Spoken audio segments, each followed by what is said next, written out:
All right, happy Tuesday to you as we take a look at our time lapse from, looks like this is our Cape Harbor cam looking at Tarpon Point Marina. You can see some of those big thunderstorms that were building up throughout the afternoon across the area. This is a slow time lapse kind of showing you one of the bigger storms that fired up down into Collier County. We've been seeing quite a few of these here through the afternoon.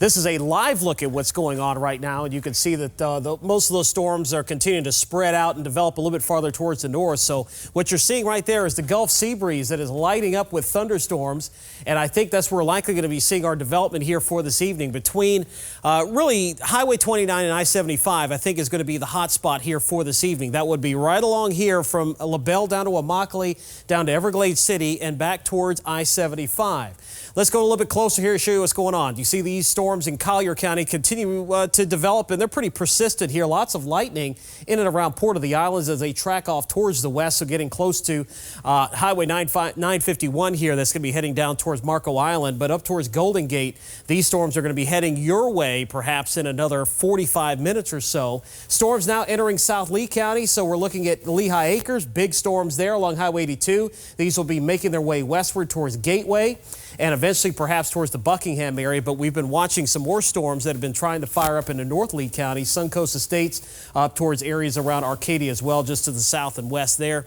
And again, these storms will continue to develop here throughout the evening, just kind of randomly favoring areas closer to Highway 29 and I-75 here for this evening before dissipating later on tonight.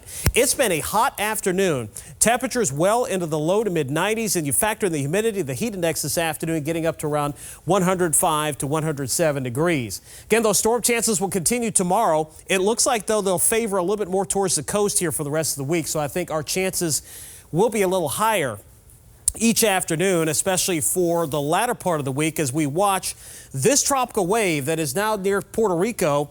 Right now, the chance for it developing is very low, so we don't really expect anything out of it. But the tropical moisture from it is going to be spreading up towards the area by the weekend, and that will increase the chances for rain. Our second tropical wave that we're watching is the one that just came off the African coast yesterday.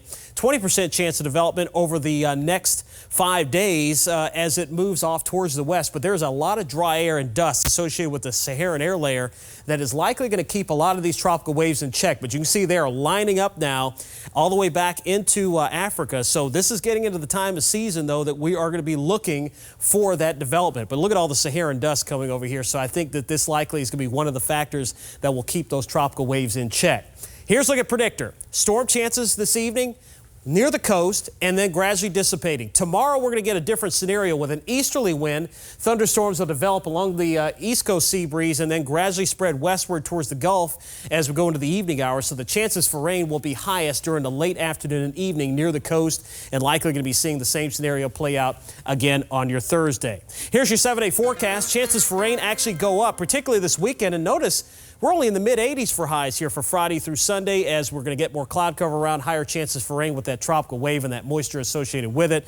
But temperatures rebound back to the low 90s next week with storm chances back to around 50% here for Monday afternoon.